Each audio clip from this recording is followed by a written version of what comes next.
माँ के प्रति बचपन से उनकी प्रीति थी, शादी में इंटरेस्ट नहीं था और पवित्र रहना पसंद था। वैसा माता जी का भी जीवन में वही लक्ष्य था, पर उस समय लौकिक माता पिता की बात को मानना पड़ता था। उस जमाने में जो माँ बाप कहें वही करना है। तो शादी तो हुई, लेकिन 3-4 साल 5 साल के अंदर ही हम 3 भाई बहनों का जन्म हुआ। तो उसमें जब छोटेपन में ही हम अपने माता पिता को ही देखते थे, जो उन्होंने हमको सिखाया वो हमारा बचपन से ही नींव ऐसी डली कि हमें लौकिक दुनिया की कोई बातें अच्छी नहीं लगती। बस बाबा और बाबा का परिवार से ही हमारा प्यार रहा। और लौकिक में फादर आर्मी में थे, तो जब पहले उनको ज्ञान मिला तो माता जी को थोड़ा सा लोगों ने बहका दिया था कि ये ब्रह्मा कुमारियां घर बार फिटाती हैं, सुरमा लगा करके फिर वो वहां के ही वहां रह जाते हैं, धीरे धीरे तुमको छोड़ देगा। तो पहले तो उन्होंने बहुत विरोध किया, बहुत गाली भी दी ब्रह्मा कुमारियों को। फिर धीरे से हमारे लौकिक फादर ने कहा कि मैंने तो 1 दिन का कोर्स कर लिया और मुझे तो अच्छा लगा है, अगर आपको लगता है वहां जादू है तो आप खुद चलो। बोले नहीं, मैं मेरे बड़े भाई साहब को भेजती आपके साथ। तो लौकिक मामा जी जाकर आए और बोले बोलती तो बहुत अच्छा है और वो तो देवियां हैं, शांति इतनी मिलती है उनकी भाषा में, इतनी मिठास है। फिर ज्ञान सुनाने के बाद वो पता नहीं कुछ स्वीट खिलाए थे, वो लोग टोली बोले उसको, वो टोली बड़ी स्वाद लगी मुझे। फिर अंदर आके माता जी को बोला लेकिन ना तेरे को, हम तीनों छोटे छोटे थे, मैं 3.25 साल की थी, मेरा भाई 1 साल बड़ा, छोटी बहन ओनली 15 मंथ्स की थी। तो 3 छोटे छोटे बच्चे हैं, कैसे मैं इनको पालूंगी, उनको बहुत चिंता थी माता जी को। तो फिर पिताजी एक दिन देखे, उन्होंने फिर भी बोला कि नहीं जादूगरनियां है, मैं नहीं जाऊंगी, क्योंकि मामा जी ने सिखा दिया अंदर जाके तू छोटे छोटे बच्चों को कैसे पालेगी, नहीं जाना। जादू तो बातों में तो जादू है उनके, बाकी और कैसे करती मैं 1 दिन में तो ऑब्जर्व नहीं कर पाया। तो फिर ऐसे हमारे लौकिक फादर ने युक्ति की, एक दिन बोला कि तुमको सिनेमा देखना है, एक नया सिनेमा आया है, हम चलेंगे, तैयार हो जाओ। तो सीधा सेंटर पर ले गए और वो तो बहुत गाली दे करके गए थे ना ब्रह्मा कुमारियों को, कि उनकी पड़ोसन ने एक ने सिखा दिया था कि अब तक तो आता था ना, अब नहीं आएगा ये, अब तो गया काम से। ब्रह्मा कुमारियों ने जादू कर देना है, फिर तो तेरे काम का नहीं है आदमी। तो फिर जैसे गए तो अपनी प्रकाशमणि दादी जी, संडे टॉक चल रहा था, तो उन्होंने बोला ये क्या है, ये पिक्चर है? बोले हाँ बस थोड़ा देर यहाँ बैठ करके फिर हम जाएंगे, पिक्चर का टाइम अभी नहीं हुआ है, सिनेमा बाद में जाएंगे। तो वो दादी के स्पीच में उस समय, क्योंकि खाली माताजी को ऐसा लोगों ने बहकाया, इन्होंने गाली दी, ऐसा तो है नहीं।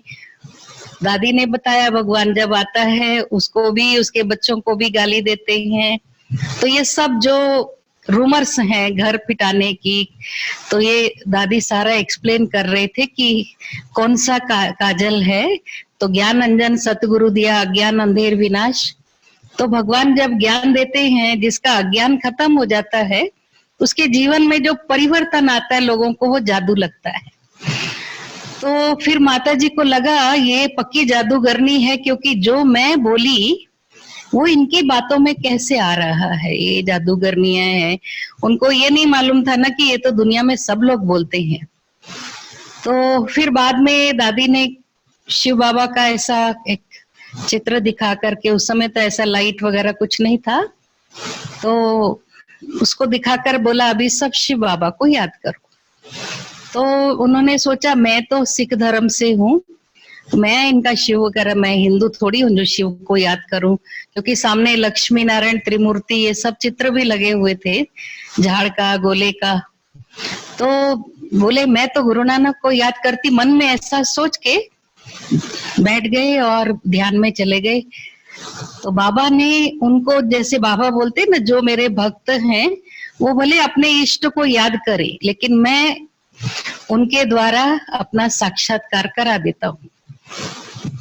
फिर उनको गुरु नानक ने इशारा किया कि एक ओंकार, शिव बाबा दिखाया, यही ज्योति स्वरूप परमात्मा है, इसकी ही महिमा है ना, जो उनकी 5 पौड़ी है, एक ओंकार सतनाम, वो सब सुनाया। फिर उसमें आता है त्रिमूर्ति के लिए कि परमात्मा के लिए कहते एका माई जगत चलाए 3 चेले परवान, एक संसारी, एक भंडारी, एक लाए दीवान। तो गुरु नानक की वाणी से और वो त्रिमूर्ति का चित्र दिखाते हुए थ्रू गुरु नानक बाबा समझा रहे थे कि एक जो जगत का पालनहार है, एक एकामाई जगत चलाई, जो सारे जगत को चलाता है, वो 3 देवताओं को रचता है। एक संसारी मतलब जो संसार की रचना करने वाला ब्रह्मा, एक भंडारी जो पालना करने वाला विष्णु, और एक लाए दीवान जो एक सभी को किनारे लगा देता है या मुक्ति दे देता है, वो है शंकर।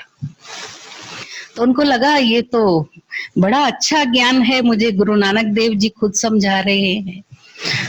फिर उनको थोड़ा सतयुगी दुनिया बाबा ने दिखाई, कैसे देवी देवताएं, जैसे गुरु नानक की वाणी में बाबा कहते हैं ना, जिन मानस से देवता की एक करत न लागी वार।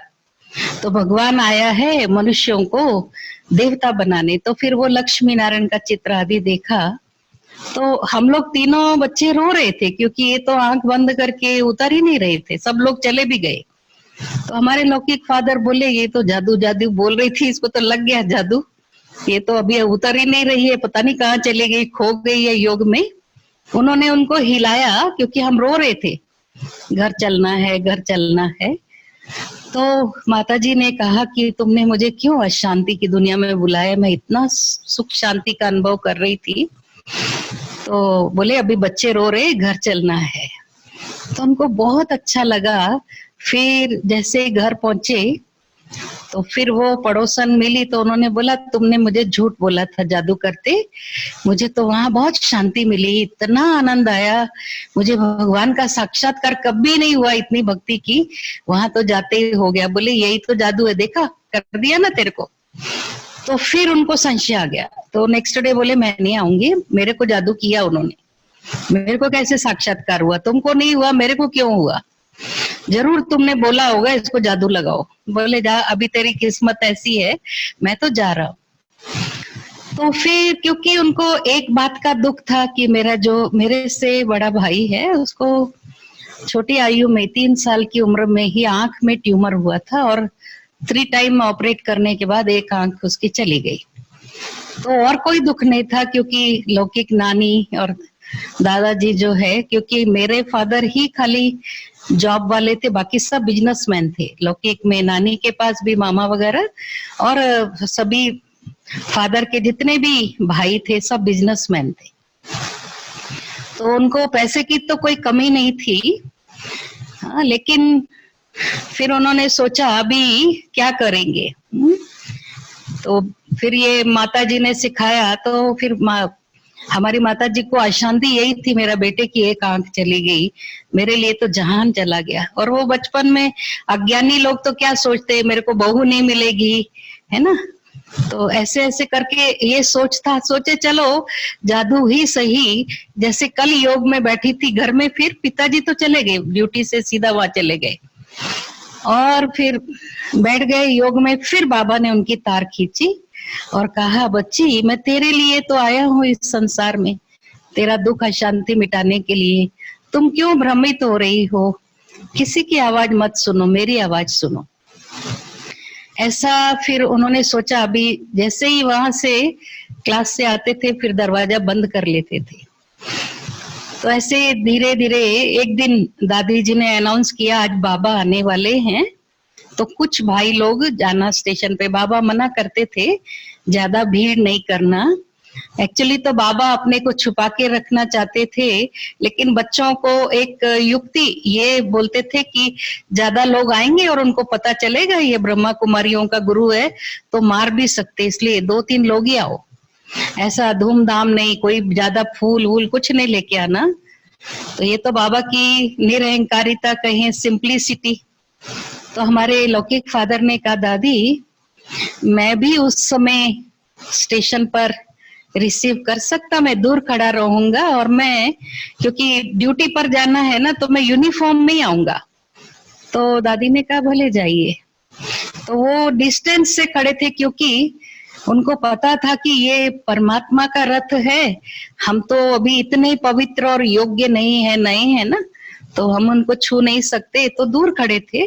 भाइयों ने बताया, बाबा ये आपका नया बच्चा है, मिलिट्री वाला है, और परिवार सहित आते हैं रोज ये लोग साइकिल पर, बहुत दूर से आते, बहुत लगन वाला है। बाबा ने उनको आर्मी ड्रेस में देख करके खुद बाबा उनकी तरफ आगे बढ़कर हाथ मिलाए, बोले बच्चे तुम तो डबल मिलिट्री मैन हो, है ना, अभी तुम डीओजी की गवर्नमेंट से अभी जीओडी की गवर्नमेंट में आ गए, डबल मिलिट्री है। बहुत नशा चढ़ गया, अब तो उनको ऑफिस में मन नहीं लग रहा था, उनको लग रहा था मैं जाके, मेरी लौकिक माता जी का नाम प्रीतम है, प्रीतम को जाके अनुभव सुनाता हूँ। तो जैसे ही लंच पर आए, बोले पता है आज मेरा कितना भाग्य है, बाबा आए ना, तो बाबा ने मेरे को हाथ पकड़ के शेक हैंड किया और मुझे वरदान दिया है कि तुम डबल मिलिट्री मैन हो। तो उन्होंने बोला अच्छा, आप अकेले अकेले मिल रही है, मुझे तो बताया ही नहीं। तो बोले तुम तो सुबह सुबह बिजी रहती ना बच्चों के साथ। तो फिर दूसरे दिन मुरली क्लास में गए, बाबा की मुरली सुने, और उसके बाद बहनों ने अनाउंसमेंट किया केवल पुराने भाई बहने बाबा के कमरे में जाकर पर्सनल मिलेंगे, बाकी सब नए लोग क्लास से जा सकते। अब हमारी माताजी बोले नहीं कुछ भी हो, अब मिलिट्री में तो ये इनको आदत होती कि जो रूल बताया जाए उस पर चलना है। तो उन्होंने बोला कि देखो हमको नहीं जाना है, अनाउंसमेंट सुना है। बोले जो भी है, आप तो मिल ली है ना, आपको क्या है। प्रेम में कोई नियम नहीं होता। ऐसे खींच के मेरे लौकिक फादर को वो बाबा के कमरे के दरवाजे तक आके खड़े हो गए, और बाबा से अब मन ही मन दृष्टि लेकर के ऐसा सोच रहे थे, भगवान अगर सचमुच आप इस धरती पर आए हो ना, ये ब्रह्मा बाबा के तन में, तो आज मेरे को इस दुख की दुनिया से निकाल करके सुख की ओर ले चलो। और वहां से ही वो ट्रांस में चले गए दरवाजे के पास से, और उनको मालूम भी नहीं कि बाबा की गोद में जाना है या कुछ ऐसा सिस्टम है, कुछ मालूम नहीं। ध्यान अवस्था में ही वो बाबा के समीप जाकर एकदम बाबा की गोदी में अपना सिर रख के ऐसा प्यार का अनुभव करने लगे, और उनको ऐसा फील हो रहा था कि एक छोटा बेबी, बॉर्न बेबी कैसे अपने माँ की गोद में सुखद अनुभव करता है। तो वो तो खोई हुई थी, और बाबा उनके सिर पर हाथ फिराकर सहला रहे थे। और लौकिक फादर को ड्यूटी पर जाना था, और बच्चे तो आपको पता है अभी क्लास के बाद बच्चों को तो भूख लगती है ना, और उस समय यज्ञ की इकोनॉमी बहुत डाउन थी। ऐसा नहीं कि कोई आए तो टोली दे दो, ये दे दो, तो और इतनी सी टोली में हमारा तो पेट भरने वाला भी नहीं है ना, तो हम तो रोना शुरू कर दिए। तो फिर लौकिक फादर ने बाबा को इशारा किया, बाबा इसको नीचे लाओ क्योंकि मुझे ऑफिस जाना, और बच्चे भी रो रहे। फिर बाबा ने कहा बच्चे आ जाओ, बच्चे आ जाओ। और जैसे आंख खोली, जो इन्होंने संकल्प किया था उसका ही बाबा ने रिप्लाई किया कि बच्ची मैं तेरे दुख मिटाने के लिए आया हूँ, मैं अब तेरे को सुख धाम में ले जाऊंगा, तेरे दुख के दिन पूरे हो गए। अब उनको इतना खुशी हुई कि ये रियल में ये तो भगवान है, क्योंकि मैंने तो मुंह से नहीं बोला, मन में सोचा, और बाबा ने कैसे मेरा रिप्लाई एक्यूरेट दिया है, जरूर ये भगवान है। अब मैं तो इन पर कुर्बान हो जाऊंगी, कुछ भी हो जाए, मैं तो अब दीवानी हो गई बाबा की। फिर जब जब मालूम होता था बाबा आए हैं, तो एक दिन हमारे लौकिक फादर भोजन पर आए दोपहर में, बोली अरे लंच तो रोज खाते ना, आज छोड़ो लंच, चलो बाबा का दर्शन करके आ जाएंगे। बोले नहीं नहीं, अभी वो लोग पागल समझेंगे हम लोगों को, अभी ऐसे टाइम पर कोई एंटरटेन नहीं करेगा। बोले कोई बात नहीं, हम अंदर नहीं जाएंगे, गेट पर खड़े रहेंगे। और वहां बाबा हाथ, क्योंकि वॉश बेसिन बाहर है, और क्लासरूम में बैठ करके भोजन खाते थे। पहले जमाने में तो छोटे छोटे सेंटर होते थे, तो दिल्ली में बाबा फ्रीक्वेंटली आते थे, हर 15-20 दिन में, मम्मा भी और बाबा भी। तो भोजन खा रहे थे, और ये दोनों थोड़ा भीगे हुए भी थे, बरसात भी आ गई थी, तो बाहर नल था, उससे कपड़े भी ऐसे ऐसे वॉश कर लिए जो कीचड़ लगा है। और बाबा माना दादियां देख रही थी, लेकिन किसी ने भी बाबा को नहीं बताया कि ये खड़े हैं। उन लोग देखते हुए नहीं देख रहे थे जैसे।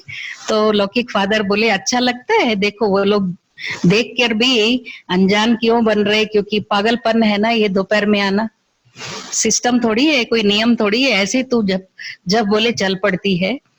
तो बोले नहीं कोई बात नहीं, हम दृष्टि लेके चले जाएंगे, हम थोड़ी टोली मांगने आए।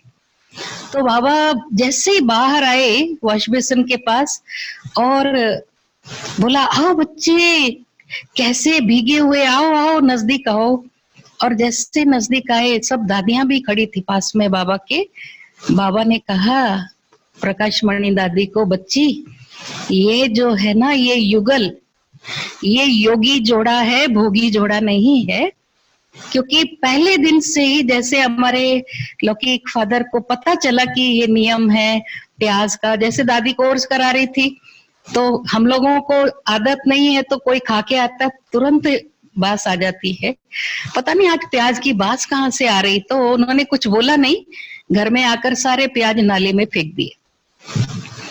तो ऐसे करते करते मना शुद्ध अन्न पवित्रता तो दोनों को पसंद थी, भक्ति में भी ग्रंथ पर हाथ रखकर काफी समय पवित्र रहते थे। फिर वो गुरु लोग बहकाते थे, गृहस्थ धर्म नहीं निभाओगे तो नरक में जाओगे, तो फिर वो नरक में गिरा देते थे। कैसे भी हम 3 भाई बहनों को आना था। फिर बाबा को दादियों ने बताया, बाबा ये 5 लोग आते हैं, इनके 3 बच्चे और ये युगल एक साइकिल पर। तो बाबा गेट पर आकर देखते थे, अच्छा ये तो बहुत कमाल है। सारी दादियां खड़ी होती थी, एक एग्जीबिशन हो जाता था और सब बड़े खुश होते थे। और बहुत समय तक दादियां क्लास में दादी प्रकाश मणि हमेशा सुनाती थी, ये साइकिल पर आते थे, इनका परिवार ऐसा ऐसा करके। और उनको इतना निश्चय बढ़ता गया। फिर दादियों ने अनाउंसमेंट किया बाबा आ रहे हैं। पहले ही जब आ रहे थे बाबा सेकेंड टाइम, तो एक कारपेट चाहिए, अगर किसी के घर में है तो अच्छा सा कारपेट, थोड़े दिन के लिए, बाबा जाने के बाद फिर ले सकते हैं। तो क्योंकि हमारे माताजी की शादी के बाद 5 साल हुए थे, वो जो भी दहेज में आया था कुछ सामान पूरा खोले ही नहीं थे, तो वो कारपेट यूज ही नहीं किए थे, बहुत सुंदर था। और वो ले जाकर दे दिए और बाबा के चरण उस पर पड़े, बहुत खुश हो गए। दादियों ने फिर कहा अब ले जाओ, बोले नहीं हम नहीं लेंगे, भगवान को देने के बाद लेना नहीं होता है। फिर जैसे बाबा उस समय बोलते थे, बच्चे ये दुनिया 5 साल में खत्म हो जाने वाली है।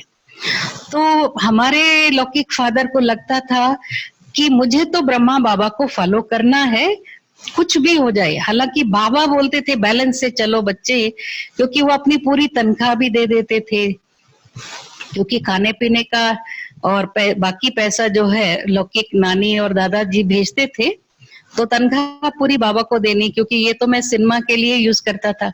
तो हमारी नानी ने बोला था सन्यासी नहीं बनना, जितना पैसा चाहिए मैं दूंगी, मेरी बेटी को रोज होटल और सिनेमा क्लब्स में ले जाना, इसको खुश रखना। तो ऐसा करके वो तो बोले हम सिनेमा वगैरह में ही खर्च करते थे ना, तो अभी बस बाबा को दे देंगे। फिर उनको पता चला विनाश होने वाला है, एक प्लॉट खरीदा था दिल्ली में, अपने भाई के बाजू में ही 200-250 गज का था। तो अभी सिर्फ फाउंडेशन डाले थे। तो फिर उन्होंने बोला कि मेरे को ये बेचना है। उनका कोई और कजन ब्रदर था, बोला ठीक है मैं खरीद लेता हूँ। वो पैसा भी उन्होंने बाबा को दे दिया, बैंक में जो भी था निकाल दिया।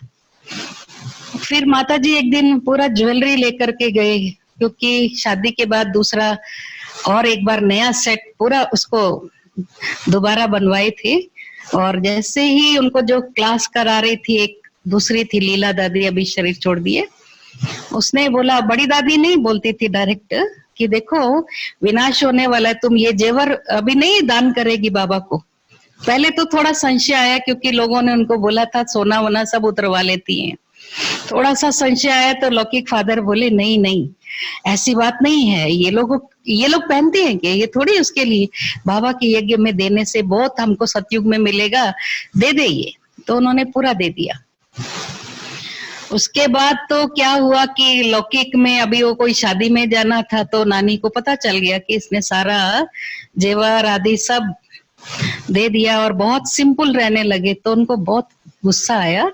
उन्होंने कहा अभी मैं दोबारा एक सेट देती हूँ, लेकिन लिख के देना, ब्रह्मा कुमारियों को नहीं दूंगी।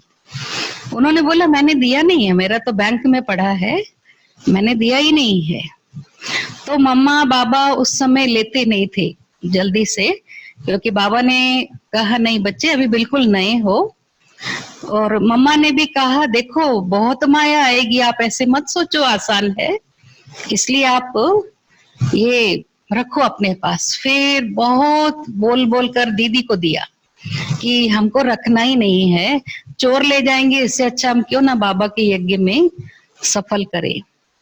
तो ऐसा बाबा ने बोला ये बहुत त्यागी परिवार है। एक दिन बाबा ने बोला ये ऑर्डिनरी फैमिली नहीं है, ये पूरा परिवार समर्पित परिवार है। अभी हम उस समय तो समर्पित की परिभाषा भी नहीं जानते थे, क्या होता है समर्पित। लेकिन बाद में धीरे धीरे सब कुछ समझ में आता ना, जैसे मैच्योरिटी आने के बाद।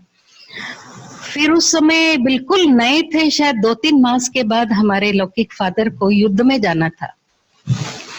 तो बाबा से पूछा बाबा अभी मैं खान पान का नियम का क्या कर सकता हूँ। तो बाबा ने कहा बच्चे तुम दृष्टि दे के खा लो, क्योंकि युद्ध के मैदान में तो बनाने नहीं देंगे।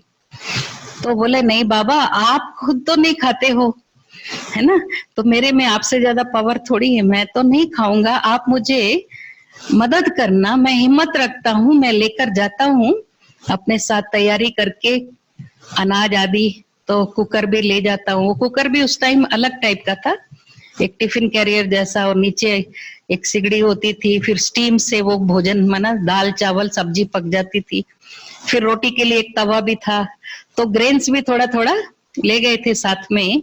जब ऑफिसर को उन्होंने बताया, आसाम की लड़ाई में गए थे, तो बोला कि ये तेरा घर नहीं है, युद्ध का मैदान है, ऐसे कैसे नादानी करते। और ये भी पूछा बाबा जाने से पहले मैं अपनी फैमिली को कहाँ रख के जाऊं, क्योंकि ये लोग अगर अभी छोटे छोटे बच्चे हैं ना, अगर इनको मैं नानी के घर या दादी के घर में भेज दूंगा तो ये लोग तो भ्रमित करेंगे हमारे लौकिक वाले इनको, और प्रीतम को भी शायद वो लोग बहुत बोल बोल करके ज्ञान छुड़ा देंगे, तो इनका माइंड एकदम पोल्यूट करेंगे वो लोग। इसलिए मैं इनको कहाँ रखूं, मुझे सजेस्ट करो।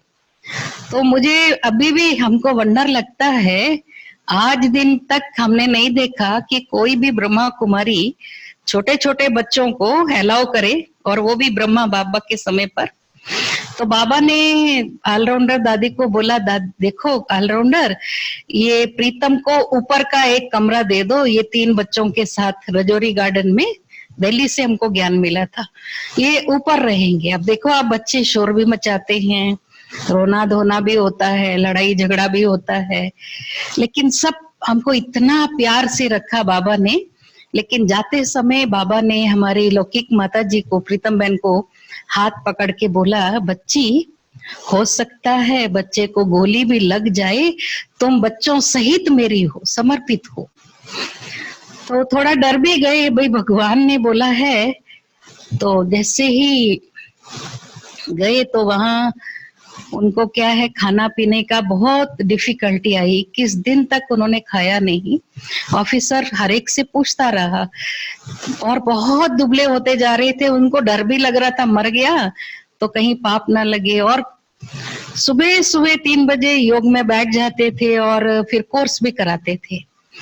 तो काफी भाई बहने जो हैं वो पक्के होकर बाबा के बच्चे बने। मैं समझती हूँ उस फैमिली से 3 बहनें समर्पित हैं यज्ञ में। एक तो बीदर की संतोष बहन, शायद गुजरात में, पहले बड़ौदा में भी सेवा किए थे, वो भी उनके फादर को भी हमारे फादर ने ज्ञान दिया। और एक दिल्ली में राजेश बहन है, उनके माता पिता, और एक भी वीना बहन है, वो शायद अभी राजस्थान में है।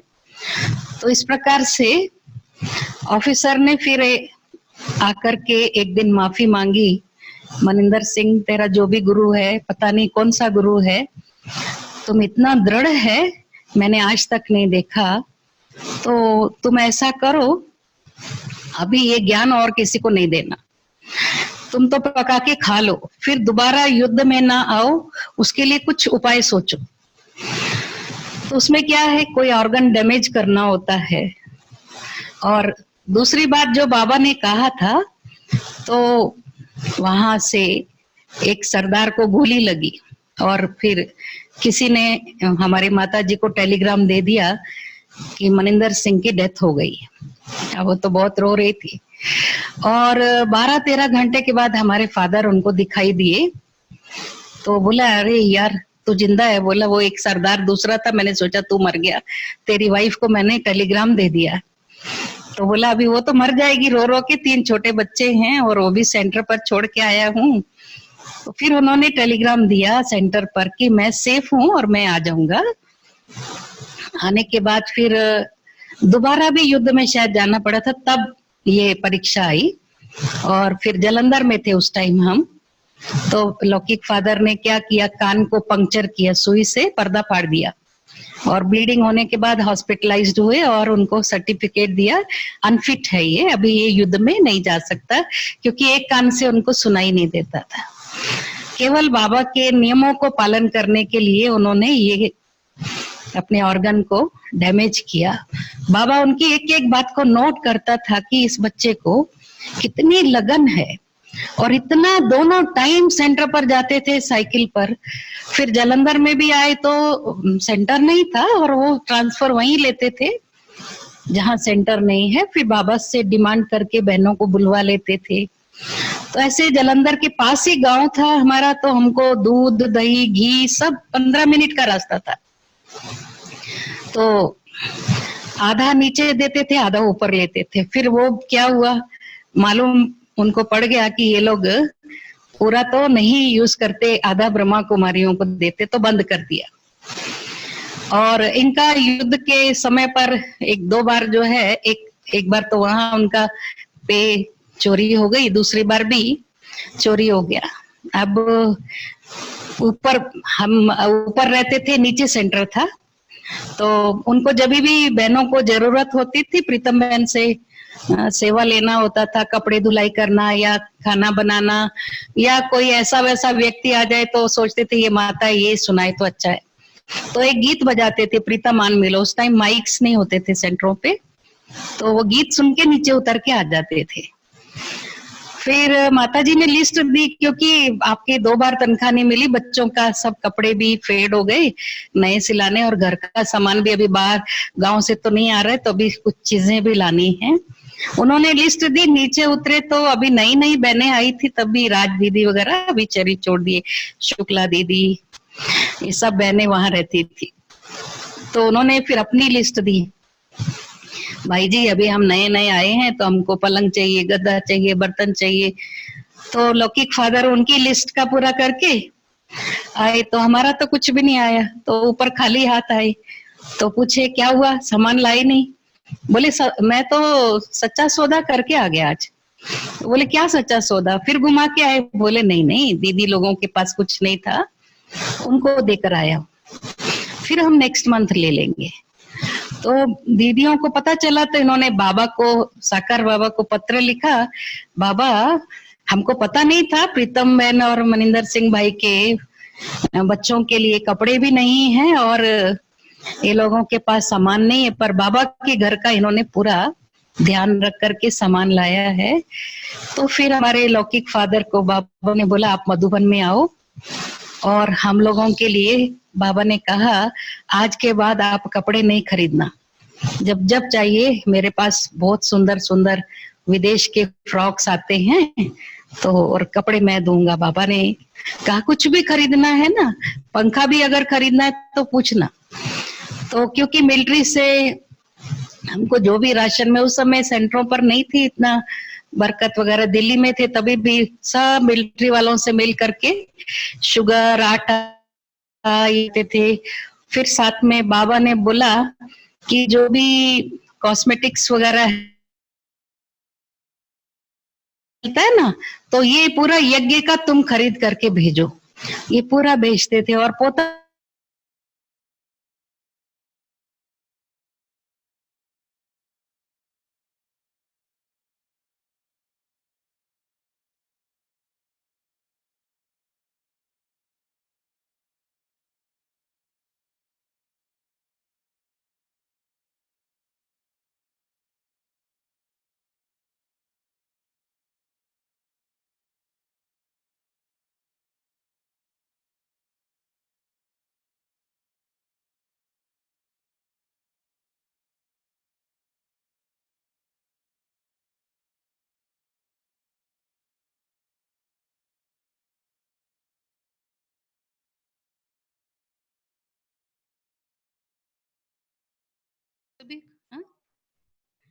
सुनाई दे रहा है सभी को? सुनाई दे रहा है? अच्छा। तो सेवा का बहुत इंटरेस्ट था, तो मिलिट्री में बहुत स्ट्रिक्टनेस होने के कारण उन्होंने अपना अल्प आयु में, मैं समझती 42 या 41 की एज में ही रिजाइन दिया। आगरा में थे तब तक हम, और बाबा से पूछा, बाबा मैं हैदराबाद जाऊं बिजनेस के लिए।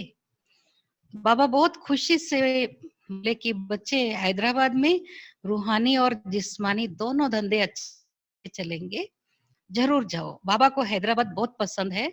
बाबा ने कहा मैं निजाम के साथ भी वहाँ जाता रहा, शादियां अटेंड की हुई हैं वहाँ के राजा का। तो ऐसा ऐसा करके बाबा ने उमंग भर के भेजा। तो हम लोग तब उस समय फरुखाबाद में थे। कुछ प्रिंटिंग का एक मना साड़ियां प्रिंट होती थी और गद्दे और रजाई के लिहाफ वो यहाँ लाकर बेचते थे।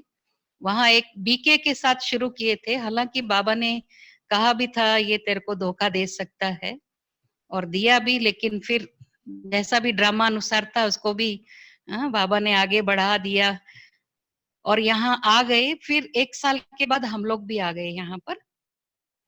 और बाबा ने फिर एक पत्र लिखा, बच्चे जितना बड़ी बाबा की दिल है ना, इतना बड़ा कुछ म्यूजियम बनाना, बड़ा यादगार, यहाँ बहुत बड़ी सेवा करनी है।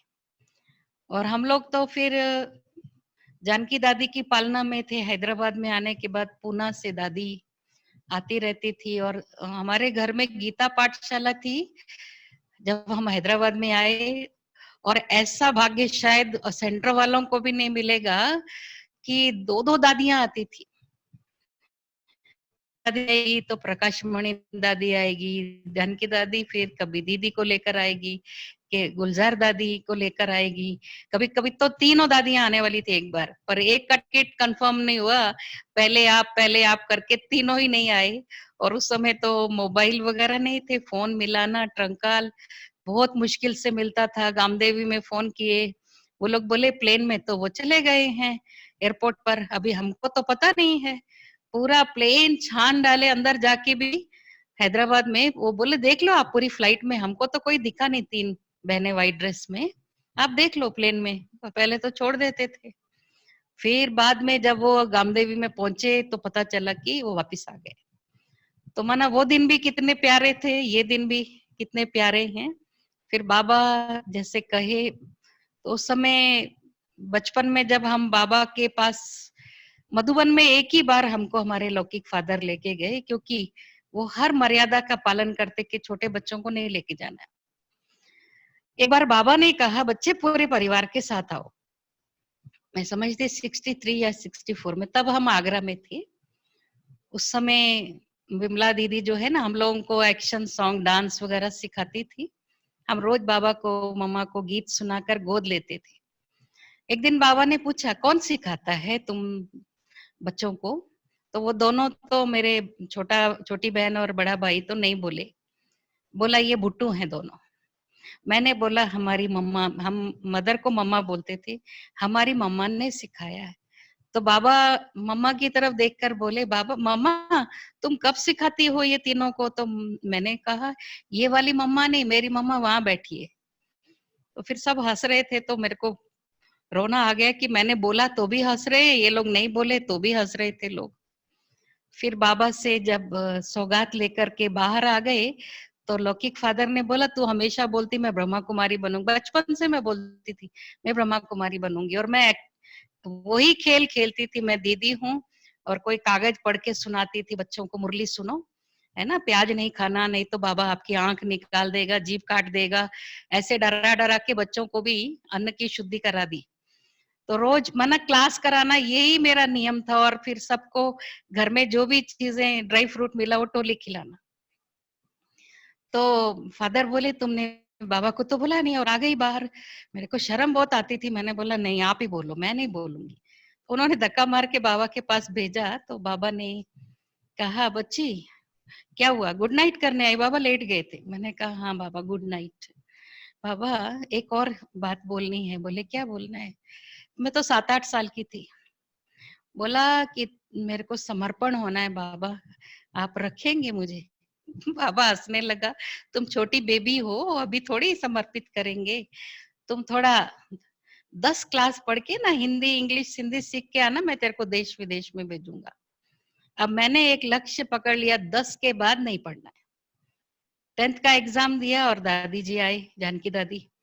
मैंने बोला मेरी टिकट करा दो, और दादी को पूछा, 2 ही दिन के लिए आई थी दादी और सुंदरी बहन। दादी बोले नहीं, बहुत छोटी है और बहुत पतली थी मैं, मेरी जितनी आयु थी उससे कम ही दिखती थी मैं। उस समय 16 या 17 स्टार्ट हुआ था और मेरा 10th का एग्जाम हुआ था। तो अभी रिजल्ट भी नहीं, 2 दिन पहले एग्जाम खत्म हुआ और दादी आई। दादी बोले नहीं, इसको तो कॉलेज में भेजो और फिर इसके बाद थोड़ा शॉर्ट एंड टाइपिंग सीख करके आए। उस समय थोड़ी कंप्यूटर थे। तो मैंने बोला अभी बाबा तो है नहीं है, अभी मैं किसको बोलूं, है ना। ये लोग तो समझते भी नहीं, 5 साल में विनाश होने वाला है, 76 में मेरी प्रजा कब बनेगी।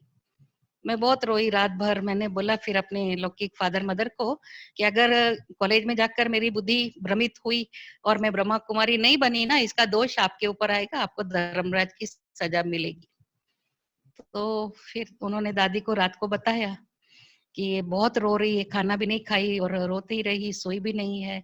फिर सुबह एक युक्ति सोची मैंने कि दादी को मैं बहुत पतली और छोटी दिख रही हूँ।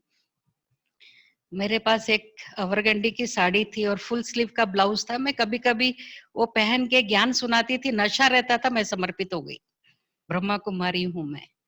तो मैं वो साड़ी पहन करके स्टेज पर बैठ गई, योग में थोड़ा अच्छे से उसको फैला दिया, क्योंकि वैसे भी वो फूला हुआ रहता है ना, थोड़ी मोटी मोटी दिखूंगी, बड़ी दिखूंगी। तो मैं योग में बाबा को बोल रही थी, बाबा आज दादी मुझे पसंद कर ले, क्योंकि शाम को दादी जाने वाली है। आप कुछ ऐसा करो ना, दादी मुझे खुद कहे कि ये कन्या मुझे पसंद आ गई, मैं ले जाऊंगी। और जैसे ही दादी जी आई तो मैं स्टेज से उतर के नीचे बैठ गई। दादी लगातार मुझे दृष्टि दे रही थी और मुझे लग रहा था कि आज मैं दादी को पसंद आ गई हूँ, बाबा कुछ कर रहा है मेरे लिए। जैसे व्हाइट लाइट हुई, दादी ने कहा आज तो मुझे ये कुमारी पसंद आ गई, मैं ले जाऊंगी। मैं तो इतना खुश हो गई कि अब तो मेरा बाबा का कहा हुआ सपना साकार हो गया। और मेरे लौकिक फादर की कपड़े की दुकान थी, मैंने बोला अभी चलो, क्योंकि 5 बजे ट्रेन है ना, उससे पहले मेरे को कपड़े सिलाने हैं, 2 ड्रेस बाकी थोड़े हैं मेरे पास, थोड़े कलर ले जाऊंगी, धीरे धीरे मेरे को भेज देना कपड़े सिला के। मैं उनको बोली नाश्ता बाद में खाएंगे, पहले चलो शॉप में। कपड़ा लिया, एक बहन बांधे ली, उसके घर में जाकर दिया कि मुझे शाम तक, मैंने 4 बजे के अंदर तुम ये दे देना, और हेमिंग वगैरह नहीं हुआ तो मैं कर लूंगी, वो ट्रेन में बैठे बैठे हुक भी लगा लूंगी। लेकिन वो बेचारी सब काम छोड़ के मेरा कर दी। दादी को ऐसा था कि मैं 1 मास के लिए ले जाऊंगी, मेरे को नहीं बोले, मेरे को बोले चलो। और फादर को बोले मैं वापस भेजूंगी इसका कॉलेज में एडमिशन, अभी तो हॉलीडेज है ना, अभी ले जाती, 1 मास में वापस भेजूंगी। मैंने कहा ठीक है, अभी मेरे हाथ में है, ले तो जाने दो इनको। तो फिर मैं तो बहुत शर्माती थी, तो दादी को बहुत मेहनत तो करनी पड़ी मेरे साथ, कि ये तो बोलती ही नहीं थी, मैं बहुत शर्माती थी।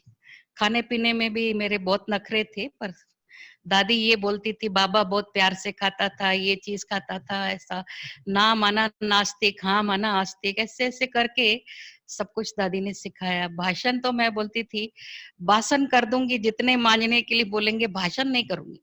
दादी पूछती थी भाषण वाली बनेगी, भाषण वाली। मुझे पहले भाषण माना नहीं मालूम था, फिर बोले भाषण माना बर्तन मांजना, चलेगा वो कर दूंगी, मैं जितना भी काम बोलेंगे कर दूंगी, भाषण नहीं करूंगी, क्योंकि मैं स्टेज से गिर जाऊंगी, मुझे बहुत डर लगता है। तो दादी बहुत बहुत प्यार से बोलती थी, अरे तू इतना मीठा बोलती है ना, तू बोलेगी ना लाखों लोग कुर्बान होंगे तेरी क्लास सुनने। दादी चने के झाड़ पे मत चढ़ाओ, मैं गिर जाऊंगी। तो ऐसे ऐसे बहुत इंस्पायर करती थी दादी कि तुमको बोलना है, तुम ऐसी सेवा कर सकती हो ये। फिर मुझे कुछ शारीरिक ऐसी थोड़ी बीमारी थी, बहुत कमजोर हो गई, तो दादी पूना से मधुबन शिफ्ट हो गई और मुझे यहाँ हैदराबाद में भेजा। फिर लौकिक फादर भी बहुत स्ट्रिक्ट, वो तो 3 बजे उठा के बिठा देते थे हमको। बचपन से अगर नहीं उठे तो ठंडा पानी का लोटा हमारे सिर पर आएगा ही, इसलिए उठ के बैठ जाते थे हम अमृत वेले। क्योंकि सुबह सुबह क्लास होती थी 5 साढ़े 5, तो 4 बजे उठ करके स्नान करके ठंडी में भी हम साइकिल में जाते थे ऐसे स्वेटर वगैरह पहन के। तो बहुत डर लगता था हमको, कभी कभी लगता था ये बाप है कि धर्मराज है। माता जी बोल भी देते थे तुम तो धर्मराज, इतने छोटे मासूम बच्चे, सोने दो ना। बोलते नहीं, तू रोएगी पछताएगी, अभी इनका फाउंडेशन डालना है। तो आज मुझे बहुत खुशी होती है कि मैं बचपन से आदत होने के कारण कभी अमृत वेला या बाबा की मुरली किसी भी परिस्थिति में मैं कभी भी नहीं सोती। और एक बार उठ गई, 2 बजे उठ जाऊं या 3 बजे उठ जाऊं, फिर नहीं सोती हूँ। अमृत वेले के बाद मैं कभी सोती नहीं हूँ, बाबा की याद में ही। भले लेट भी जाती हूँ, मैं, हमारी बहनें बोलती है सो जाओ ना दीदी, आपको सारा दिन टाइम नहीं मिलता। मैं बोलती ये टाइम सोने का नहीं, क्योंकि फाउंडेशन बचपन में जैसा डाल दिया जाता है ना, वो इतना, और एक मना हम एक संस्कार बन गया है, कुछ ऐसा लगता नहीं अभी जबरदस्ती हम उठ रहे हैं, क्यों उठना है, अभी हमको कौन देखने वाले, क्लास वाले आए ना आए, हम अपना अमृत वेला, अपना मुरली का क्लास रेगुलर करते। फिर ऐसे लौकिक फादर भी बोलते थे तुमको बहुतों की सेवा करनी है, और सेवा में कभी भी ऐसा नहीं बोलना ये सेवा मेरे से नहीं होगी। मैं बोलती थी, वो बोलते थे तेरे को 100 कन्याएं तैयार करनी है और एक राजयोग भवन बनाएंगे हम। मैंने बोला आप बना देना, मैं देख लूंगी, बाकी मेरे से तो नहीं होने वाला है। लेकिन बाबा ने, आज 300 से भी ज्यादा बहनें हैं जो हमारे सब जोन में हैं, समर्पित रूप से सेवाएं दे रही हैं। तो बाबा ही सब कुछ कराया है। और फिर लौकिक फादर जाने के बाद उनका तो 48 की एज में ही, 1978 में उन्होंने शरीर छोड़ दिया। कैंसर हो गया था लंग्स में। मुझे तो उस समय कुछ अकल भी नहीं थी कि यज्ञ से कैसे हमको संबंध रखना है, किससे कनेक्शन में रहना है, क्योंकि वही करस्पॉन्डेंस करते थे। मुझे तो कुछ आता नहीं था, बहुत रोती थी। तो दादी भी उस समय देखा, हमारे ऊपर थोड़ी परीक्षाएं भी आई, क्योंकि थोड़ा ईर्ष्या द्वेष तो होता है ना, इतनी छोटी सी है और इतना बड़ा स्टेट इसको मिल जाएगा। तो कुछ कुछ लोगों ने सिखाया भी, यहाँ के भी, जो हमारे पास बाहर से आई हुई कोई बहन भी थी। लेकिन कुछ भी हो, लेकिन परीक्षा तो बहुत बड़ी आई। उस समय फादर भी गए, और उस समय दादी ने बोला कि तुमको एक बार तो कुछ ऐसा सिखावट। और मैं तो दिल की बहुत सच जो भी है दादी को बता देती थी, सच्चे दिल से बाबा के साथ। क्योंकि जब जानकी दादी एक बार मुझे पुणे से भट्टी में ले गए थे, उस समय टीचर्स ट्रेनिंग में लगभग 1 मास की भट्टी थी, और उससे पहले मैं दादी के पास से क्लासेस भेजती थी। तो सरला दीदी गुजरात जोन के जो थे, उनका लेटर आता था, ये कुमारी कुलदीप जो है ना क्लास बहुत अच्छा लिख के भेजती, मेरे को दे दो। फिर बॉम्बे से अपनी पुष्प शांता दादी का आया, फिर शील दादी का, सबकी डिमांड थी ये कन्या हमको, बहुत शॉर्टेज थी 71 72 में। मैं बोली दादी मैं कहीं जाने वाली नहीं, मैं एक शर्त पे भट्टी में जाऊंगी, वापस आपके साथ आऊंगी, अभी मेरा 1 साल होने दो, मैं 6 मास ही हुआ था। फिर दादी ने, बड़ी दादी को कहा कुछ ऐसा क्लास कराओ इसको इंस्पिरेशन मिले, ये जाए कहीं तो, मैं क्यों इसको चिपका के रखूं। दादी ने बहुत युक्ति से क्लास कराया, बाबा हमारी ऐसे ट्रांसफर करते थे, वैसा करते थे। फिर हाथ खड़ा करो, कौन कौन यहाँ से अभी ट्रांसफर होंगे, सबने हाथ खड़ा किया, मैंने नहीं किया, क्योंकि मुझे मालूम था ये बलि का बकरी मैं तो बन जाऊंगी, और कोई बने ना बने, दादी तो मुझे देने के लिए तैयार है, और मैं तो जाने वाली नहीं। तो मुझे सच रहना चाहिए ना, मैं क्यों हाथ खड़ा करूं खुश करने के लिए। और मैं सिर नीचे कर लिया ताकि दादी मुझे देखे नहीं, और मैं भी उनकी आंख से आंख नहीं मिला सकती, क्योंकि मैं अवज्ञा भी कर रही हूँ ना, हाथ नहीं खड़ा कर रही इतनी बड़ी दादी के बोलने के बाद। दादी बोली कहाँ गई आपकी कुलदीप, दादी बोली आपके सामने ही बैठी है, देखो सिर झुका के। तो दादी बोली अरे शेम शेम, देखो दादी आपकी पत गवा दी आपकी कुमारी ने, इज्जत गई आपकी। मुझे बहुत शर्म आई कि अरे ये तो बहुत गलत हो गया आज। दादी ने, फिर मैं दादी के कमरे में गई, जानकी दादी बोली तूने क्या किया, मेरी इज्जत गवा दी, जा अभी दादी से माफी मांग और बोल, दादी आप जहाँ भेजेंगे वहां मैं जाती। पर मैं बोली मैं तो नहीं जानना चाहती ना दादी। तो नहीं तू बोल दे ना, मैं बोली झूठ बोलना क्या, नहीं बोल दे, कुछ नहीं होता, बोल दे। देखो फिर दादी का रिएक्शन। तो मैं दादी के पास गई। उस समय दादियों का कमरा क्या था, वो पर्दे लगाकर इस तरफ, जो अभी दादी मीटिंग हॉल है ना, उसमें ऐसे पर्दे लगाकर एक एक दादी एक एक सेक्शन, जैसे हॉस्पिटल्स में रहता है एक पेशेंट का, एक ऐसा पार्टीशन में रहती थी दादियां। मैं दादी क्या उसमें गई और दादी को बोली, दादी सॉरी, आज मैंने अपनी दादी की इज्जत गवाई और आपकी भी अवज्ञा की, मुझे माफ कर दो, अभी आप मेरे को जहां भेजोगे ना मैं चली जाती हूँ। तो सच बोल रही है, तू है तो छोटी। मैंने बोला दादी सच तो नहीं है, मेरी दादी सिखा के भेजी कि ऐसा बोलना है। तो दादी मेरे को गले लगा के बहुत प्यार की कि तू तो बहुत सच्ची बच्ची है ना, मुझे तेरे से बहुत प्यार है, कोई बात नहीं। मैं बोली मैं 6 मास के बाद जाना चाहती। फिर 6 मास तक तो कुछ भी ऐसा नहीं हुआ। फिर दादी ने हैदराबाद में सेवा करने के लिए भेजा और दादी मुझे बहुत आशीर्वाद देती थी। तुम बेबी, मेरा पेट नेम था बेबी, हमेशा दादी बोलती थी मेरी बेबी है ये, बेबी से जो है इतनी बड़ी दीदी बन गई, दीदी से फिर बोलती थी अब तो तू दादी बन गई है। तो मैं बोलती थी दादी मैं दादी नहीं बन सकती। तो एक बार जब शांति सरोवर का शुरू हुआ था ना, तो मुझे बहुत टेंशन हो गया, तो दादी मुझे एक चित्र दी, बाबा ने उनके सिर पर, अव्यक्त बाबा ने हाथ रखा है ना, तो दादी बोली ये फोटो ले, इसमें ऐसा कर, ये मेरा फोटो निकाल के ना तेरा डाल दे, तू बाबा की गोदी में है और बाबा का हाथ तेरे सिर पर। मैंने बोला मैं आपका फोटो क्यों निकालूं, मैं तो आपकी बच्ची हूँ ना, आपकी गोद में मैं हूँ, तो आपके सिर पर हाथ है माना मेरे सिर पर भी है। तो उस चित्र को देखने के बाद मुझे बहुत खुशी मिलती है, उसको मैंने अभी तक बहुत प्यार से संभाल के रखा हुआ है कि मेरी दादी का आशीर्वाद का चित्र है ये। और कभी कभी दादी के पास कुछ ऐसा कॉइन देते थे, दादी बोलते ये मेडल है देख चांदी का, उसको भी मैंने संभाल के रखा हुआ है। और ये देख तेरे लिए सर्टिफिकेट है, वो लेमिनेशन किया वो चांदी का, वो ऐसा रहता है ना, तो वो भी दादी बोली ये तेरा सर्टिफिकेट है, देख तू बहुत अच्छी सेवा करती है। तो ऐसा लौकिक फादर भी मिनिस्टरों को कोर्स आदि कराते थे। फिर विंग्स बने तब ऐसा एक प्रपोजल था कि स्लोगन्स के द्वारा सेवा करना, यूथ विंग का। तो हमारे पास से रामकृष्ण भाई ने रिक्वेस्ट किया कि हम करें, मैंने बोला जरूर, क्योंकि हमारे फादर बोलते थे खाने में अपने लिए कम खर्चा करो, सेवा में मैक्सिमम लगाओ, इसमें कंजूस नहीं बनो। तो स्लोगन के माध्यम से वो बोर्ड लगाते लगाते जो है ना सेवाएं हुई। पहले डिपार्टमेंट में कोर्सेज वगैरह गवर्नमेंट के पास हुए, क्योंकि अपने पास स्थान नहीं था। लेकिन एक हमारा लोकल सेंटर है जहाँ पर एजुकेशन का मॉर्निंग से इवनिंग तक टीचर्स आते थे। फिर वो ज्ञान सरोवर में भी कुछ बैचेस उन्होंने भेजे। उनका फीडबैक मिलने के बाद चीफ मिनिस्टर को लगा कि अब एक स्थान यहाँ बनना चाहिए, और उन्होंने काफी अपने गवर्नमेंट के ऑफिसर्स वगैरह सबको मधुबन में भेजा था। तो उन्होंने सबने बहुत अच्छा फीडबैक दिया कि आप एक बार वो स्थान देख करके, ऐसा स्थान यहाँ होना चाहिए। तो जैसे ही उन्होंने बाबा के घर में आकर देखा, अपना सारे कॉम्प्लेक्स वगैरह, पांडव भवन, ज्ञान सरोवर, शांति वन, बाबा से मिलन हुआ, बाबा से भी ब्लेसिंग लिए, तो फिर उन्होंने कहा कि ज्ञान सरोवर देखने के बाद उनको प्रेरणा मिली, ऐसा स्थान मुझे अपने साउथ में बनाना है, क्योंकि आपके नॉर्थ में दिल्ली में भी ओआरसी है और ये आपका हेडक्वार्टर पूरा ऑल इंडिया का है, लेकिन साउथ में ऐसा कोई बड़ा जगह नहीं है। तो फिर जब ऊपर से नीचे आ रहे थे तो निर्भय भाई साहब साथ में थे, उन्होंने कहा नीचे जाने के बाद कुलदीप बहन के साथ मिलकर बात करेंगे। फिर मैंने चीफ मिनिस्टर को बोला कि हमारे पास जगह नहीं है।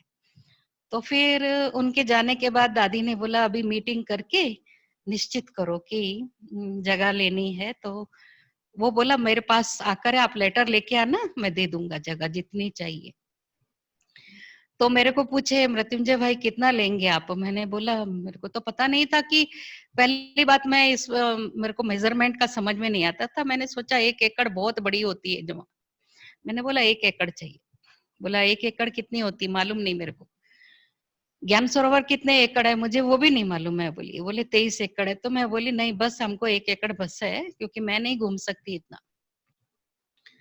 फिर उन्होंने बोला नहीं बहन जी आप 10 एकड़ तो ले लो, क्योंकि 3 एकड़ तो आपका पार्किंग में जाएगा, फिर क्या बनाएंगे। तो मैंने कहा लेकिन मैं नहीं संभालूंगी, बोले नहीं वो तो यज्ञ संभालेगा, ठीक है मैं मदद कर दूंगी। ठीक है, फिर कोई भाई बीच में बोला कि गवर्नमेंट को आप जितना बोलते हो उतना थोड़ी देते, तो डबल लिखना। मैं बोली ठीक है 20 लिख देंगे। यहाँ आने के बाद क्या हुआ, मेरे को बाबा के कमरे में बैठ करके बाबा क्या टच किए कि बच्ची 25 लिख दो, तो मैंने लिख दिया 25।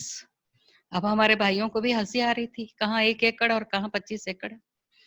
तो क्योंकि अभी 5 दे 10 दे मालूम नहीं, लिख तो देते 25 एकड़। लेटर लेकर गए, वो तो अभी अभी ताजा ताजा उसको मधुबन का छाप लगी थी, तो उसने सिग्नेचर कर दिया 25 एकड़ ले लो। और कलेक्टर को भी और उस एरिया का जो भी सर्वेयर है उसको बोला इनको सब स्थान दिखा दो। तो हमारे भाइयों को थोड़ा हाईटेक सिटी तब डेवलप हो गया था, ये एरिया तब डेवलप नहीं था, तो हमने वहां का थोड़ा जिद किया, उसमें टाइम गया, वहां पर थोड़ा ऑब्जेक्शन था दूसरे डिपार्टमेंट वालों को। फिर उसके बाद ये स्थान लिया 25 एकड़, और दादी जी भी आए और उनके सामने फाउंडेशन स्टोन सेरेमनी।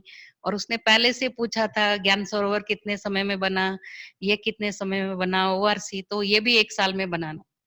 और इन्होंने तो हाँ बोल दिया। मृत्युंजय भाई को मैं बोली भाई मेरी जान निकल जाएगी, ये आदमी बहुत बाबा जैसा है, इसको 1 सेकंड में जो प्रेरणा आती है, अभी तक जो भी प्रोग्राम देता है हमको बताता नहीं है, रात को बोलेगा और सुबह इनको चाहिए।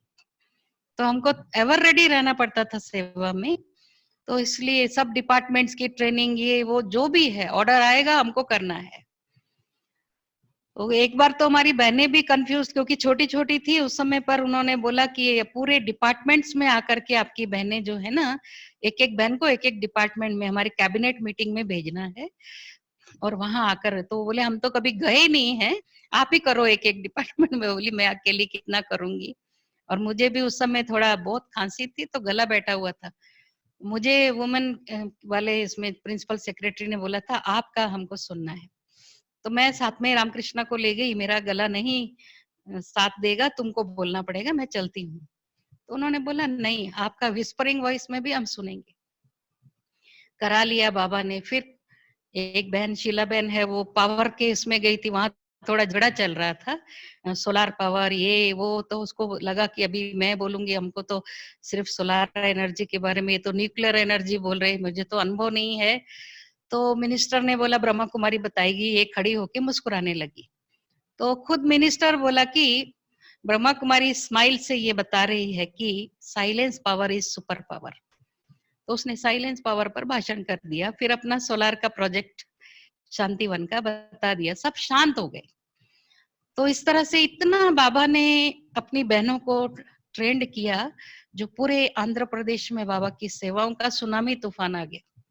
सब तरफ से डिमांड आई कि हमको ये कोर्सेस चाहिए, क्योंकि ये सीएम ने फिर सब जगह सर्कुलर भेजा, सबसे वीडियो कॉन्फ्रेंस की कलेक्ट्रेट्स में, कि आपको पूरे के पूरे ऑफिसर्स 500 हो 600 हो, सबको 3 दिन का इनका शिविर अटेंड करना है। अब वो वहां की बहनों को हमने बोला हम आपको ये बोर्ड भेज रहे हैं, आप लोग ऐसा कंडक्ट करना। बोले नहीं, आपकी ही टीम आए। फिर हमने सीएम को रिक्वेस्ट किया कि ऐसे एक एक स्लॉट लेंगे, एक एक डिस्ट्रिक्ट हम एक साथ नहीं कर सकते। तो इतना बाबा की सेवाएं बढ़ गई, और उसके बाद ये स्थान भी मिला।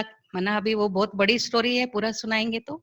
और बाबा ने बनवाया भी अपने बच्चों से, और बाबा की मदद से बना। मुझे तो लगता नहीं था कि मैं बनाऊंगी, क्योंकि मुझे जब पॉलिटिशियंस आकर बोलते थे कि कुलदीप बहन आप क्या सोच रहे हो, ये मल्टी मल्टी मिलियनर भी इस लैंड को, क्योंकि ये तो पूरा रॉक है इसमें, और आप ये पहाड़ों में पत्थरों में ब्लास्टिंग करते करते आपका दिमाग खराब हो जाएगा, आपको हार्ट अटैक आ जाएगा।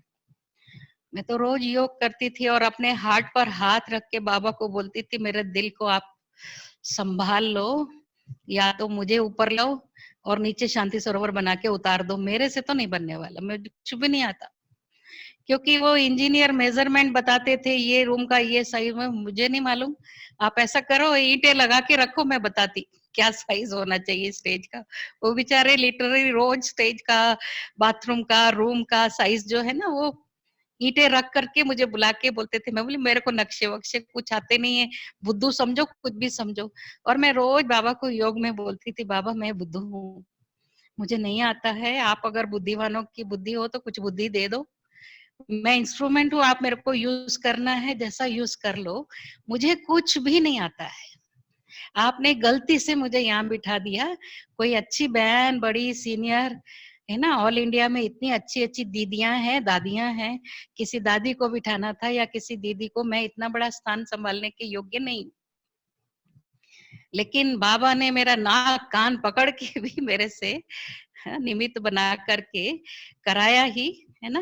तो बहुत बार ऐसे प्रॉब्लम आते थे, रमेश भाई बहुत डांटता था।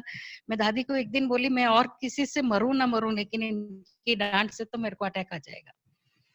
तो दादी ने उनको बोल दिया कि तुमको नहीं देखना, अभी निर्वैर भाई देखेगा। तो उन्होंने फंड्स बंद कर दिए जो यहाँ से ही जाते थे भाई बहनों का।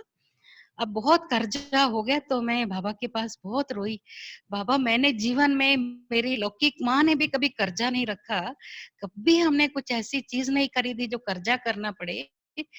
अभी तो फंड्स नहीं आ रहे तो उधार ही लेते हैं ना, पेमेंट के टाइम अभी सब गालियां देते थे, कभी तो किसी वीआईपी के सामने गाली दे दी। मैं बोली मैं तो बाबा छोड़ छाड़ के मधुबन में आ रही हूँ, कुछ भी हो मैं किसी को बोलूंगी भी नहीं और चुपचाप वहीं जाके रह जाने वाली, इस बार तो मैं मधुबन से वापस नहीं आने वाली, प्रतिज्ञा करके गई। क्योंकि हाईकोर्ट का चीफ जस्टिस मेरे साथ घूम रहा था और उस समय एक कॉन्ट्रैक्टर आके बोला लोगों का पैसा खा के ये बना रहे हैं, देते नहीं। मैं बोली भाई इधर नहीं बात कर, तू जाके अकाउंट में। बोले अकाउंट वाले नहीं बोला है, आपसे पूछना है। अब वो 10 लाख का कर्जा है। तो थोड़ा समय पहले मुझे विदेश यात्रा के लिए दादियां ही कभी प्रोग्राम बना के देती, राखी के टाइम यहाँ जाओ वहां जाओ, अमेरिका लंदन सब जगह जाके आई थी, सब जगह एक्सपीरियंस शेयर किया था। और मैं लंदन में जब दादी हो या जयंती दीदी हो, मुझे जो भी मिलता है मैं वहां देख करके आ जाती थी। तो माताओं ने देखा इसने स्टोरी तो बहुत इंटरेस्टिंग सुनाई, पैसे भी नहीं है और ऑडिटोरियम बन रहा है तो हम कुछ दे, और मैंने वो सब दे दिया दादी को कि ये दिया है माताओं ने, आप रखो। तो 2 माताओं ने सोचा हम वहां ही जाके देंगे। और मैं दादी से बहुत रिक्वेस्ट की कि मुझे अभी वापस नहीं जाना है मधुबन से। तब फॉरेन की बहनों का कुछ मीटिंग, सीनियर बहनों की मीटिंग में दादी ने बुलाया था मुझे, हेल्थ भी ठीक नहीं थी। तो दादी के पास उस समय थोड़ा सा बिना पूछे, मुझे मालूम नहीं था अपॉइंटमेंट शिवानी ने लिया हुआ है, मैं रात को मिलने चली गई तो प्रवीणा ने बोला आपका अपॉइंटमेंट कैंसिल। मैंने कहा मैं तो टोली भी नहीं दी। तो बोले नहीं अभी टोली भी नहीं चाहिए, पैसा भी नहीं, आना ही नहीं।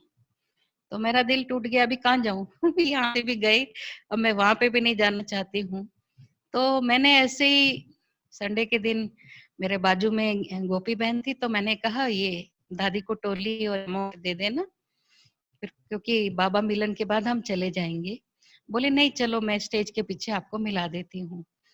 तब दादी सबसे मिल रही थी, मैंने बोला सब मिलने के बाद मैं आपसे बात करना चाहती हूँ। तो रतन मोहिनी दादी थी, आशा दीदी थी, मैं बोली ठीक है इनके सामने मैं बात कर सकती। तो बोले क्या हुआ?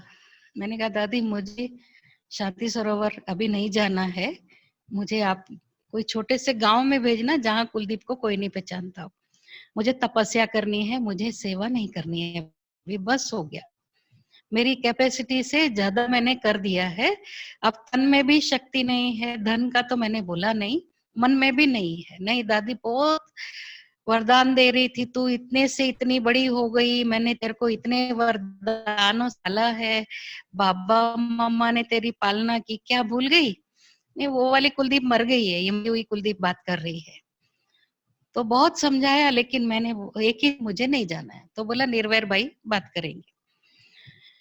निर्भर भाई के पास सुबह सुबह गई मैं मुरली के बाद, तो बोले अरे हाँ दादी ने मुझे रात को बोला था, मैं अमृत वेले बाबा के पास गया तो बाबा ने कहा बच्ची एक्सप्रेस नहीं कर पा रही है, एक्चुअली इसकी कैपेसिटी बहुत ज्यादा बढ़ गई है, अभी शांति सरोवर छोटा लग रहा है, इसको शांति वन दे दो। मैंने कहा भाई साहब आप जोक कर रहे, मैं आपसे जोक नहीं करने आई हूँ, मैं सीरियसली बोल रही, मुझे एक गांव चाहिए, ऐसा गांव छोटा, मुझे साधन भी नहीं चाहिए, साधना करने के लिए मुझे कोई छोटा सा स्थान दे दो। बोले ठीक है। फिर अंदर गए, क्योंकि स्पीकर ऑन करके बात करते, फिर दादी ने बोला मेरे पास भेजो। तो फाइनली मेरे को टिकट कैंसिल करनी थी, और मेरे साथ जो है उनको मैंने नहीं बताया मेरी बातचीत चल रही। दादी ने बोला नहीं जाएगी। बहुत समझाया मैंने, बोला दादी मुझे पता है आपको जिद भी नहीं पसंद, सिद्ध करना भी नहीं, लेकिन मेरी कैपेसिटी नहीं है दादी अभी। आप इतनी सीनियर बहनें हैं जिनको दिल है रिट्रीट सेंटर, उनको दे दो ना, अच्छे से संभालेंगे। बोला नहीं, ये बाबा ने जिसको दिया है उसको मालूम है ना, कि तेरे को मालूम है। हाँ, बाबा दे सकता था ना किसी को भी, क्यों नहीं दिया? तेरे में कोई विशेषता है, तू नहीं पहचान रही। वो ठीक है ना दादी, मैं वो भी डोनेट कर देती हूँ, मेरे को नहीं चाहिए। कोई विशेषता नहीं, अभी नहीं है मेरे में, थी पहले, अभी खत्म। फिर दादी लास्ट में एक ही बाण मारी मेरे को कि तू नहीं जाएगी ना, ठीक है। मेरे को तो हार्ट अटैक आ जाएगा। ऐसा एक्ट किया जैसे कि अभी जा रही है। मैंने दादी नहीं प्लीज ऐसा मत बोलो। फिर मुझे डर लगा कुछ हुआ तो मुझे तो पूरे यज्ञ के लोग मारेंगे कि दादी को इसने भेज दिया फटाफट। फिर दादी मेरे सिर पर हाथ रख के बोली, मैंने बोला नहीं कि पैसे का टेंशन है, 10 लाख कर्जा है। मैंने कहा दादी नहीं है ताकत, नहीं तेरे को बाबा देगा, सब देगा, हैंड्स भी नहीं है। मेरे को दादी बोलती तुम जो भी पार्टी आती ना उसमें बोलते रहो तो कोई ना कोई देते रहेंगे। मैं बोली कोई नहीं आए अभी तक। तो फिर मैं आज्ञाकारी बनकर आ गई, और मैं बाबा के कमरे में बोल के गई थी मैं वापस नहीं आऊंगी। मैं बोली बाबा लौट के बुद्धू आ गई मैं, अब बताओ पैसे कहाँ से लाऊं? और मुझे बाबा बोल रहा भंडारी खोलो, कोई प्रोग्राम ही नहीं हुआ, कोई आया ही नहीं है, पैसे कहाँ से आएंगे? मैं सोची ये मेरा संकल्प है। फिर जोर से आया कि खोलो तो सही। बोली नहीं ये मेरा ही संकल्प है। फिर तीसरी बार ऐसा जैसे बाबा बोल रहा उठ और जा, भंडारी खोल। हमारी भंडारी सब लकड़ियों की थी, तो बहुत सारे तो कभी कभी तोड़ ही देते थे, बड़े प्रोग्राम में मिलता ही नहीं 10-20 हजार से ज्यादा कभी भी। और रेगुलर में तो मैं इतना सा पॉलिथीन बहनों को देती हूँ, 10-10 रुपया, ऐसा सब भंडारियों से मुश्किल से 4-5 हजार ऐसा। मैंने एक कन्या को बोला, वैसे दो को भी मैंने बोला अभी कुछ आया तो है नहीं, दो 4-5 दिन के लिए तो गए थे, जा एक भंडारी है ना ये क्लासरूम की खोल के लिया, बाकी का फिर 2 जने जाना, अभी बाबा बोल रहा है कुछ तो देखते हैं। वो मैंने उसको कोई लिफाफा दिया नहीं, थैली। मैंने कहा मेरे रूम में जा और ये ले चाबी, जो भी मिले ना कैरी बैग वहां से ले ले और लेके आ जा। मैं अकेली जाऊं? मैं बोली हाँ अकेली जा, क्योंकि अभी किसको बुलाऊं मैं, मेरे को बाबा अचानक प्रेरणा दे रहा है और क्लास का योग का टाइम है, जल्दी जा और जल्दी आ जा क्लास से, फिर बाद में योग के बाद जो है ना दूसरी भंडारी खोलेंगे। अब वो आई तो मैं गार्डन में घूम रही थी, देखा बहुत बड़ी थैली, इतना बड़ा कैरी बैग लेके गई है और ऐसा मुश्किल से उठा के ला रही है। तब हमारा किचन भी इधर ही था नीचे, तो मैंने सोचा ये सब्जियां लेके आ गई है। मैं बोली मैंने तेरे को कौन से काम के लिए भेजा, तू क्या वेजिटेबल लेके आई है नीचे से, कद्दू वद्दू सुबह का जूस बनाने के लिए? बोली नहीं दीदी। मैंने सोचा अभी जोक करी, दूसरी बहन को बोला देख, वो भी बोली दीदी आओ ना, मेरे साथ कोई था भाई बाहर का, तो मैंने बोला ठीक है मैं जरा जाके आती हूँ, फिर योग में बैठो आप। देखा तो सचमुच वो बोलती भंडारी खोलती धड़ धड़ धड़ धड़ धड़ नोटों के बंडल, एक ही व्यक्ति ने, पता नहीं कौन है, किसी ने भी नहीं बताया आज तक, उसमें 4.25 लाख थे। मैंने कहा और भी देखना, कहती इसके बाद उसमें जगह नहीं थी, फुल था, तो 5 तो होगा शायद बाबा ने भेजा होगा। तो फिर योग के बाद खोला तो 5 के ऊपर ही था।